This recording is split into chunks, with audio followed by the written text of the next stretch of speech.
Britain in the early 1960s was a country in transition. The old order was giving way to a more youthful society. But alongside the pop culture revolution, there were also moments of shock and intrigue. None more captivating than the Great Train Robbery of 1963. It was one of the most audacious crimes in British history. A group of criminals orchestrated a heist that stunned the nation, stealing millions from a Royal Mail train with military precision. The case finally went to court in April 1964, but the trial was as dramatic as the crime. It's early morning, 8th of August 1963. A Royal Mail train left Glasgow en route to London. It was heavily loaded with bags of letters and parcels.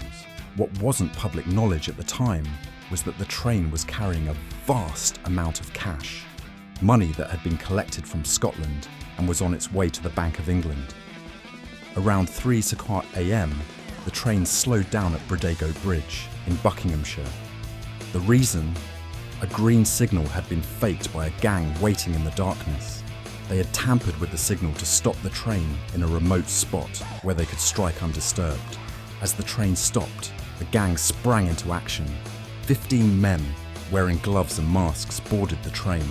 The driver, Jack Mills, was struck on the head and rendered unconscious. With the front engine under control, the robbers unhooked the first two carriages containing the money and moved the rest of the train forward to avoid detection.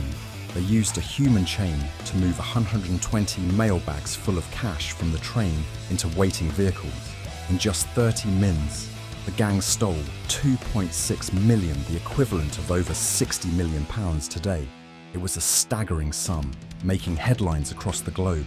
It was meticulously planned for months. The gang even enlisted a retired train driver to help them learn how to operate the train.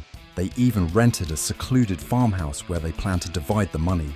But despite their careful planning, the gang made mistakes. Fingerprints were left behind at the hideout, including on a Monopoly board they had played while in hiding. The police launched the largest manhunts in British history. Gradually, members of the gang were picked off.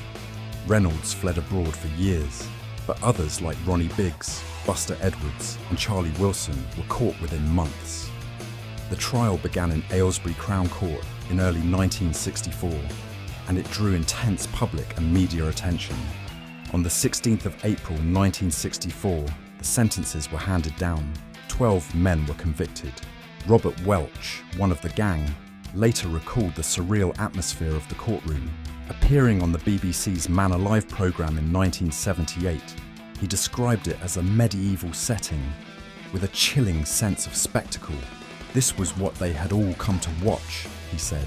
The sentences were harsh. 30 years for most of the principal robbers. It was, at the time, one of the toughest punishments ever handed down for a robbery. Even with such stiff penalties, the story didn't end there.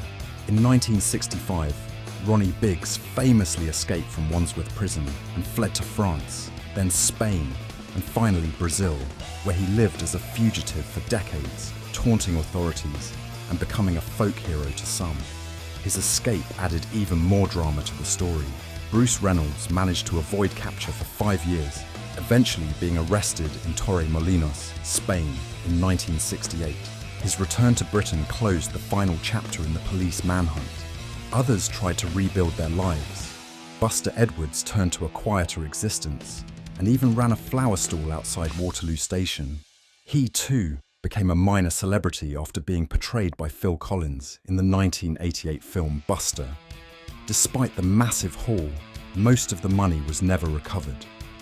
Only about £400,000 was found by police. The rest disappeared into underworld networks, hidden caches, or was spent while the robbers were on the run. Rumours and legends persist to this day about where the rest of the money ended up. The Great Train Robbery became a cultural phenomenon. It inspired countless books, films, documentaries, and even songs. On one hand, it was a daring, almost cinematic heist that captured the imagination of the public. But on the other, it involved real violence. Jack Mills, the train driver, never fully recovered from the injuries he suffered during the robbery and died in 1970. The robbers were not just folk heroes, they were criminals who caused real harm. Still, the story endures. The audacity, the planning, the scale of the theft, the drama of the trial, and the remarkable escapes all make the Great Train Robbery a singular moment in British criminal history. If you enjoyed this video and would like to see more, make sure you hit that subscribe button. Turn on the notification bell to make sure you never miss an episode.